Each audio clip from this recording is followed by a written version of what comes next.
Hey guys, Matt here and welcome to my fragrance obsession. I hope you're all having a great fragrance wearing day. In tonight's episode, I'm going to be reviewing this fragrance right here that comes from the year 2003, and it comes from the company of Alfred. This is a very unpopular fragrance. Not everybody will know what this is, but the fragrance is called Paradise Homme. Now, this fragrance was designed by the perfumer David Appel, who's created quite a few fragrances from the company of Alfred. He's created He for Men, which is another sort of fresh, aquatic sort of fragrance. And he's also created the original Paradise, which was the women's counterpart that I think came out the year beforehand. It might have been the year 2000. I could be wrong. I'll put it down here. But yeah, it's an amazing scent. Really enjoy this one. I've seen multiple reviews of this fragrance online, and some reviews were positive, some were a little bit negative. I'm going to give you guys my opinions on this fragrance. So let's go ahead and talk about the presentation. This fragrance bottle design to me is very, very different. We get this sort of triangular shaped bottle. It's green on the bottom, and we get this sort of grey silverish cap. It's very hollow. It's just, yeah, cheap crap, to be honest with you. Atomizer looks like this, and it works very, very well, the atomizer. I will show you guys when I spray it on my skin. We get Alfred Paradise on the bottom in white writing. That's pretty much all we get on this bottle design. We're going to talk about the main overall smell right now. Here we go. Now, the top notes for Paradise Homme by Alfred, we get the notes of papaya, marine notes, and grapefruit. So I'm just going to spray some right here. Spray is quite good. It's pretty good. But what you get from the first spray, it's very bright, very fruity, fresh. It's also quite green, a little bit soapy, very synthetic. But sometimes syntheticness in fragrances aren't always a bad thing, even though I do think this is quite an unrealistic smell. I bought it primarily for that papaya note. I was expecting something very tropical and something quite syrupy.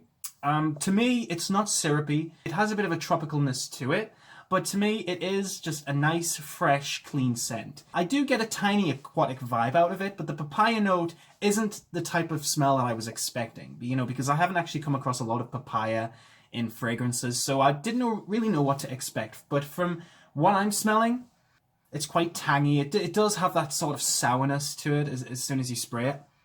But it is a fresh smell, and it does smell pretty good. Like I said, it is a little bit synthetic. It doesn't really smell like a genuine, realistic, fresh opening, and that you can get in any fragrance. To me, this is definitely down there as being a very unnatural smell. But for what it is and the price I paid for it, I can't really go wrong. The middle notes that we get in this fragrance, we get cardamom and white amber. Now, I don't know if white amber actually exists or if it's just like a made-up note just to sound important, but what I do get after this fragrance has been on my skin for about 35 minutes, that tartness, that sort of tanginess that the fragrance has through the grapefruit starts to calm down a bit, and what I'm left with is this very nice woody smell. It's a little bit smooth. Calling it an amber would be right because it is sweet. It is a little bit oriental, so it does add that sort of amber quality to it, but I don't really get cardamom. The cardamom isn't really that strong in this fragrance, because cardamom sometimes adds a nice spiciness. I wouldn't really say that this fragrance was spicy in any way, shape, or form. If anything, at this point, I would say that this was quite a grown-up, fresh scent. Like, I can imagine somebody, mid-20s and upwards wearing this fragrance. Now, I don't usually go by age range or anything, guys. You guys know that. Like, if you like a fragrance, you wear it. But with this particular fragrance, it does have a bit of a matureness to it. So I don't think every guy will like this scent. But from my experiences, I think it's a really good scent. It's just nothing groundbreaking. There's nothing realistic about it, but it is a nice scent. And I just like it because it doesn't exactly stay the same throughout the whole scent life. So you don't exactly, sorry about that. You don't exactly get the same tartiness, the same sort of sourness from that grapefruit and marine elements. You don't get that throughout the whole sort of scent. You get this sort of smooth woody scent after that 35-minute mark. But then once you're into the first hour, the fragrance does sit very close to the skin. It is soft, but I would say that the most visible notes were that amber and still that sort of grapefruit smell. The grapefruit is definitely up there as being one of the strongest notes in the fragrance. As for the other notes, like the marine notes, they die down. In that papaya, well, I don't really know.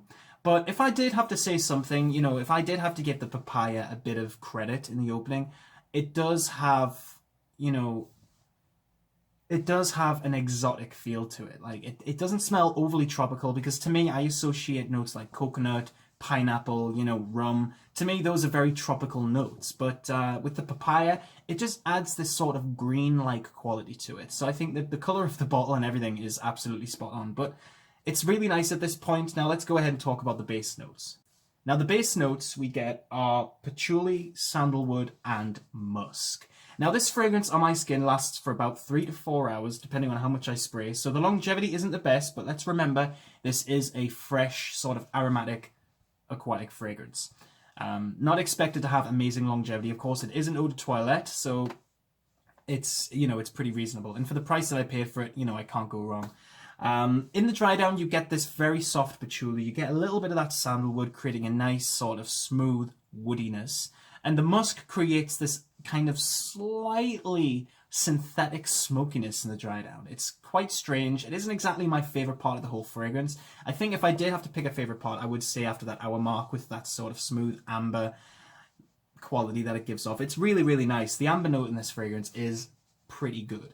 So guys, if I had to say one last thing about this fragrance, I would say that it was the perfect fragrance for somebody who's starting out with fragrances. I also think that this is a scent that you could wear all day, every day. You know, you could mostly wear this fragrance in sort of, you know, spring or summer climates. I think it would do very well in the heat. So yeah, I don't think it's an amazing fragrance, but for what it is, it's a perfect budget, sort of fresh aquatic scent that I do think some people will enjoy. Not everybody, not every guy, but if you do like your citrusy, sort of fresh, exotic fragrances, I think this is a great one to go for. So you guys, that's all I've got time for, but I really do hope you've enjoyed this video. I will be doing another review just after this, and yeah, hope you've enjoyed it. This is a very nice, affordable, marine, sort of fougere, aquatic. I really do hope that you have enjoyed this review. Please do let me know in those comments what you thought of this fragrance, and let me know if you do own Alfred Sung's Paradise Homme. I would love to hear your thoughts on it.